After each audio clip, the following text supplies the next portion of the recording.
অভাবীদের অভাবকে দূর করে দাও, পেরেশানিওয়ালাদের পেরেশানিকে দূর করে দাও, মুসিবত জাদাদেরকে মুসিবত থেকে উদ্ধার করে দাও। ও রব্বি করিম আল্লাহ, হাসপাতালে গেলে দেখা যায় রোগীদের আত্মচিৎকারে আকাশ বাতাস ভাসি করে।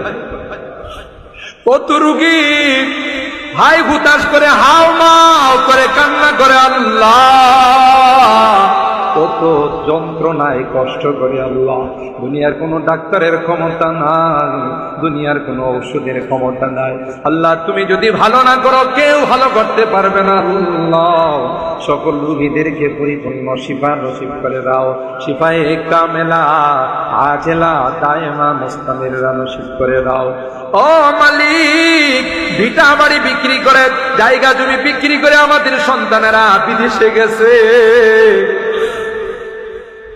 এক একজনের চেহারার দিকে তাকানো যায় না, প্রচন্ড রুদ্রে পড়ে কত কষ্ট করে কিছু টাকা কামায়, কত মালিকের ধমক খায়, লাথি খায়, কত কষ্ট করে আল্লাহ। এখনো অনেকে বিদেশের বাড়িতে বড় বিপদের মধ্যে আছে আল্লাহ। মেহেরবানি করে সকল বিপদ থেকে সকলকে উদ্ধার করে দাও আল্লাহ। কাগজপত্রের সমস্যাগুলো দূর করে দাও ইয়া রাব্বাল আলামিন আল্লাহ। তাদের কামাই রোজগারের বরকত নসিব করে দাও ইয়া আরহামার রাহিমিন ইয়া আকরামাল আকরামিন আল্লাহ। আমাদের অনেক মুরব্বীদেরকে আমরা হারাইছি, আমরা সকল মুরব্বীদেরকে হারাইছি। ওখরে বাঙ্গালকে আর কোনদিন দেখবো না, রাইসুল মুফাসসিরিনকে আর কোনদিন, মুফতি আজম মুফতি নুরুল্লাহ রাহমাতুল্লাহ আলাইহি আর কোনদিন দেখবো না, আল্লামা সিরাজিকে আর কোনদিন দেখবো না, আল্লামা রহমতুল্লাহকে আর কোনদিন দেখবো না আল্লাহ। আমাদের মালিয়াতার বড় হুজুরকে আর কোনদিন দেখবো না, কলামরির হুজুরকে আর কোনদিন দেখবো না আল্লাহ।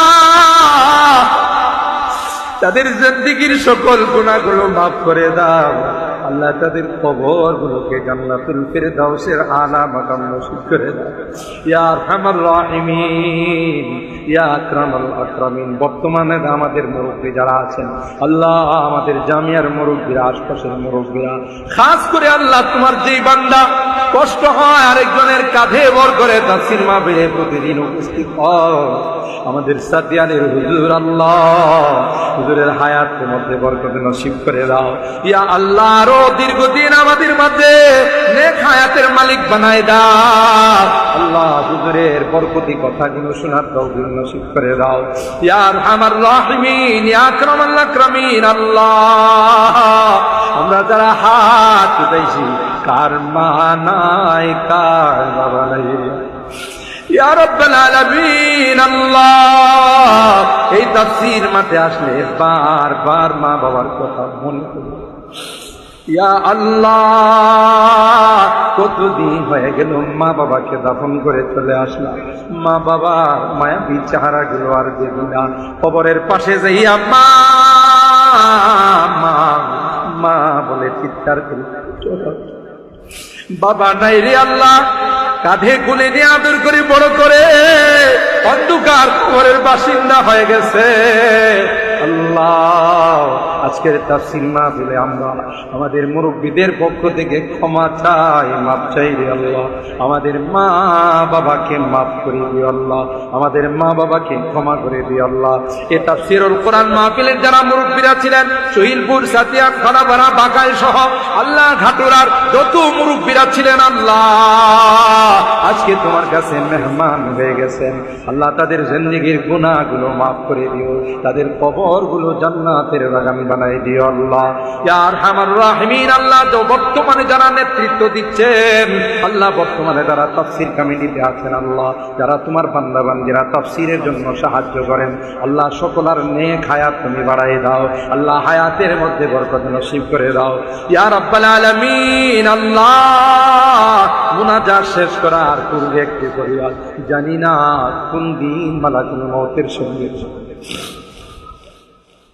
কোন দিন আজরাইলের সঙ্গে দেখা হয়ে যাবে, কোন দিন মসজিদের মাইকে আমার নামটা ঘোষণা হয়ে যাবে, মসজিদের পালকিটা আমার ঘরের সামনে দাঁড়িয়ে যাবে, দুনিয়ার মানুষ আমাকে নিয়ে জঙ্গলের দিকে রওনা দিবে, মাটি চাপা দিয়া সবাই চলে আসবে।